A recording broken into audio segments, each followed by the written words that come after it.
Assalamualaikum warahmatullahi wabarakatuh. Allahumma sholli ala Sayyidina Muhammad wa ala ali Sayyidina Muhammad.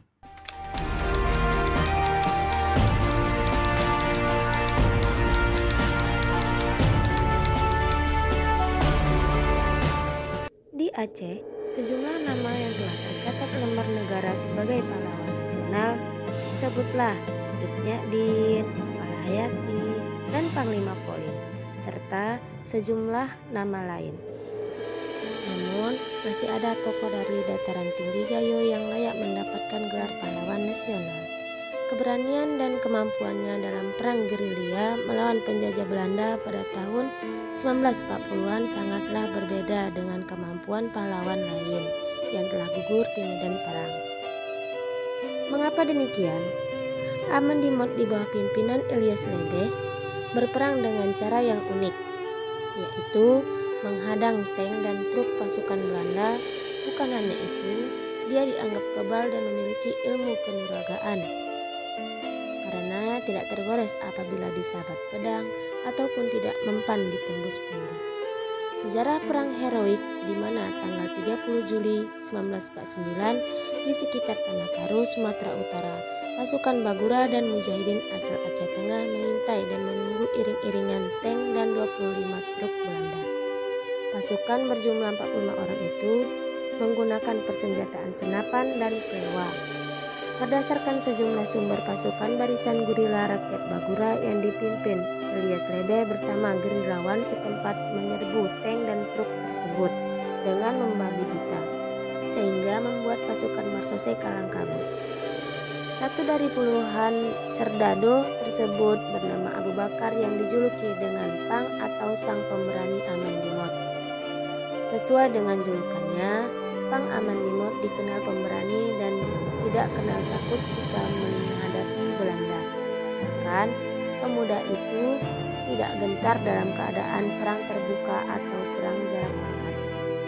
Hal itu terbukti pada saat pasukan tersebut mulai lelah karena keterbatasan orang, persenjataan, dan logistik, ditambah lagi saat bala bantuan Belanda semakin melelahkan pahlawan pasukan pejuang saat itu.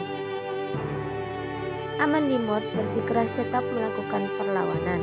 Pilihan itu tetap diambil meski Komandan Ilyas Lebe sudah memberi perintah kepada pasukan tersebut untuk mundur dan meninggalkan medan perang. Aman Dimot, pemuda kelahiran Ternamat, Kecamatan Dinge, Aceh Tengah ini tetap menolak perintah Ilyas Lebe. Dia lebih memilih perang terbuka bersama dua rekannya, yaitu Pang Alirema dan Pang Eden. Setelah Ilyas Lebe dan pasukan pergi, Aman Dimot bersama dua rekannya itu berpura-pura mati di sekitar mayat-mayat korban perang yang bergelimpangan. Saat pasukan Belanda sedang memastikan para korban sudah mati, Aman Dimot bersama teman-temannya bangkit dan menyerang pasukan Belanda itu dengan beringas. Banyak di antara pasukan Belanda yang mati kala itu, namun Alirema dan Eden pun tewas saat itu. Aman Dimot terus mengejar pasukan Belanda dengan pedang. Pasukan Belanda bingung karena serangan dari persenjataan mereka tidak mampu melukai apalagi membunuh panglima. Namun akibat kelelahan, Aman Dimot akhirnya ditangkap Belanda. Pasukan Marsose yang frustasi karena tidak mampu membunuh Aman Dimot akhirnya memasukkan granat ke dalam mulut sang pengunjung. Tak cukup sampai di situ, pasukan Belanda pun melindas tubuh Pang Aman Dimot dengan tank. Maka dari itu, tanggal 30 Juli tahun 1949, gugurlah Aman Dimot di Raja Marahi, Sukaramai, Karo, Sumatera Utara. Jasad Aman Dimot pun dimakamkan di tempat itu.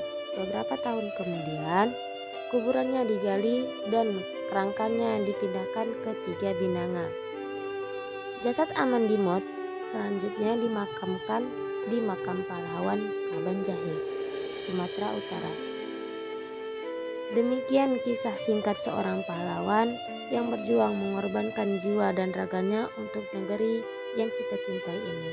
Semoga kita dapat mengambil contoh semangat perjuangan dan keberanian beliau untuk mengisi kemerdekaan di negeri tercinta ini. Jangan lupakan sejarah.